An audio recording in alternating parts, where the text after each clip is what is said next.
Assalamualaikum tuan-tuan. Ni dia. Kita ada di kebun limau Kebun limau, kebun doyan. Ni buah limau madu Buah limau madu tuan-tuan tengok ni.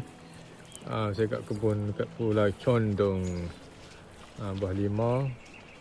Banyak gugus. Ni pun macam dah nak masak ni. Kuning-kuning. Tu dah jatuh tu. Tu dah masak.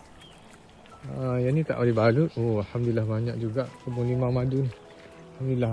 Ni pokok hybrid hybrid. Kalau nak beli buah pohon dia kita ada jual Dia jual Ni dah masuk berapa tahun 2-3 tahun kot ni. Ni cantik tuan-tuan. Tu banyak gugus. Banyak gugus. Ni gugus banyak ni. Tengok ni banyak ni. Alhamdulillah tuan-tuan. Kera lah masalah kera ni. Kera selalu naik ni. Cantik ni buah-buahan ni. Segar dari ladang ni. Buah madu asli. Alhamdulillah. Okay, bye-bye. Assalamualaikum.